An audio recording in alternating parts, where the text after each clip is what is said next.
बचवा के 9 महीना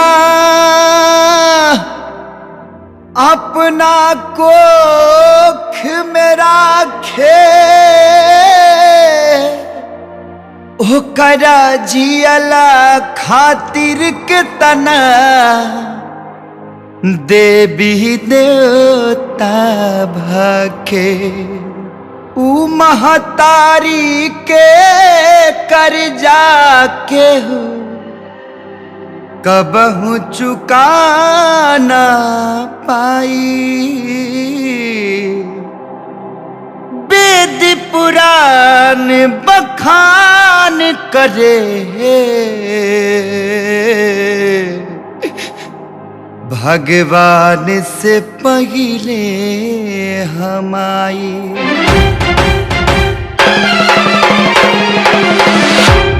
माई हो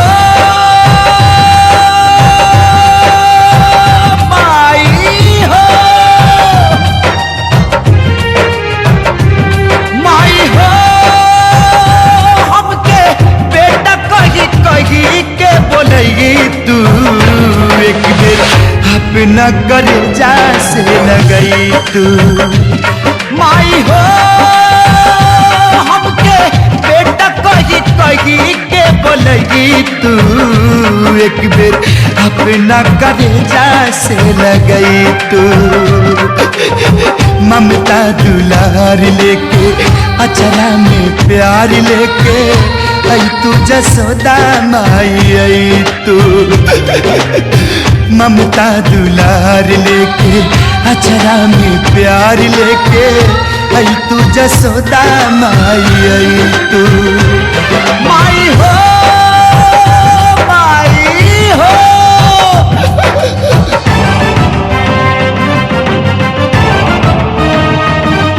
कैसे कैसे कर्जा के इंतजाम करके शहर में जाके खूब पसीना बहा के पैसा कमाता पैसा। यहाँ से हम बहुत दूर चल जाए। अरे ये मनहूस यहाँ से जाई तब पाए घरे कभी पट्टली।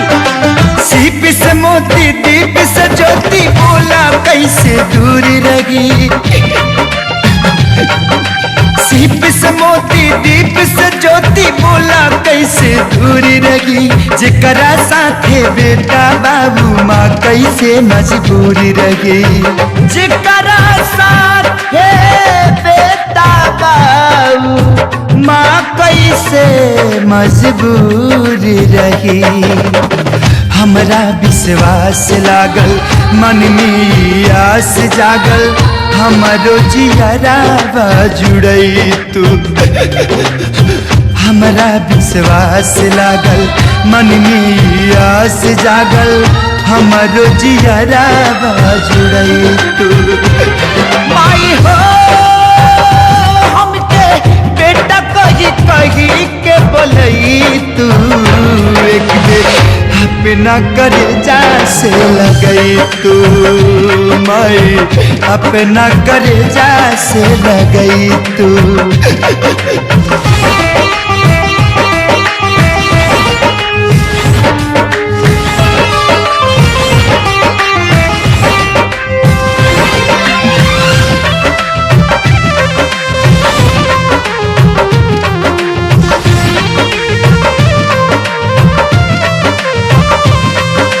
तोहरे जान के बदल माई अपन जान गवाई भी हम। तोहरे जान के बदल माई अपन जान गवाई भी हम। तोहरा खातिर दुनिया का भगवान से भी लड़ जाई भी हम। सपना हजार तोहसे सुख के संसार तोहसे रोवत नयना बहसई तू। सपना हजार तोहसे सुख के संसार तोहसे रोवत नयना बहसई तू।